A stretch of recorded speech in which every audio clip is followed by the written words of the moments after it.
আরে হ্যাঁ এমন করে বিরুদ্ধে মিথ্যা অপমান দিছে, এটা সব মিথ্যা খারাপ কথা। সে ভালো মানুষ, তার নামে মিথ্যা বড় কথাইছে। এখন আপনারা কি চান? আমরা বিচার চাই, সূক্ষ্ম বিচার চাই।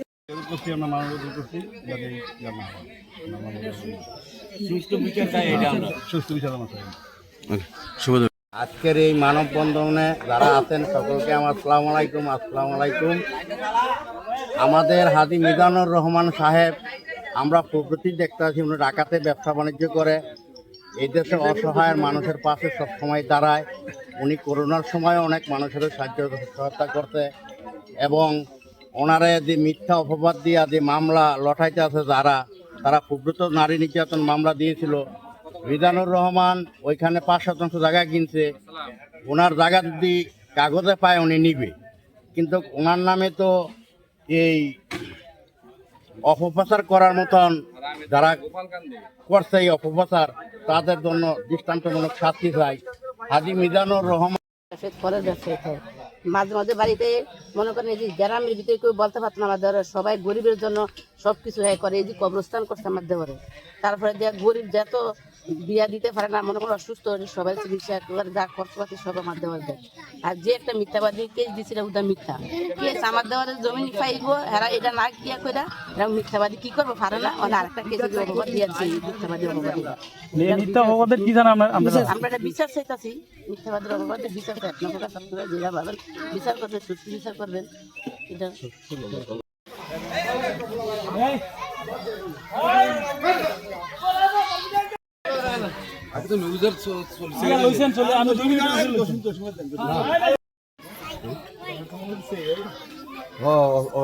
এটা বানাইয়া দিছে মিজান সাহেব। উনি ব্যক্তিগতভাবে খুব ভালো লোক, উনি ফলের ব্যবসা করে, দীর্ঘদিন যাবৎ ঢাকাতে ব্যবসা বাণিজ্য করে, মাঝে মাঝে বাড়িতে আসে। সে পাশে একটি কবরস্থান করছে, এবং গরিব দুঃখীরে ত্রাণের সময়, এই করোনার সময় অনেক গরিব দুঃখীরে ত্রাণ বিতরণ করছে। উনি সামাজিক যে কোনো কাজে ডাক দিলে উন্নয়নমূলক কাজে আসে, আইসা গরিববাসীর সহযোগিতা করে, গ্রামবাসীর সহযোগিতা দেয়। তো উনি খুব ভালো লোক। বিগত যে আজকে মানববন্ধন রয়েছে ওনার বিরুদ্ধে, উনি একটি মামলা পাশের বাড়ির ওনার ভাই, চাচাতো ভাই, জেঠাতো বোনেরা, ওনাদের সাথে একটি 5% জায়গা নেওয়া একটি মামলা।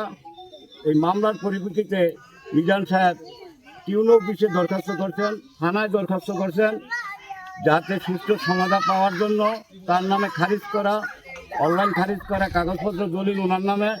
উনি এটার জন্য আইনি প্রক্রিয়ার সুব্যবস্থা নিয়েছেন, কিন্তু এই আইনি প্রক্রিয়ার সুব্যবস্থা নেওয়াতে এই বিভিন্ন ওই পার্টিরা, এগুলি লোকেরা তার বিরুদ্ধে এই মিথ্যা অপপ্রচার। কিন্তু মিজান সাহেব জীবনে হজ করার পরে, হজের পূর্বে এই গ্রামের আমরা কখনো দেখি না সে একটা সিগারেট বিড়ি কোনো কিছু টানছে, বা একটা সিগারেট বা কোনো জায়গায় কোনো একটা অকথ্য ভাষায় কথাবার্তা বলছে। উনি এই ধরনের কাজে কখনো লিপ্ত ছিল না, বা এখনো নাই।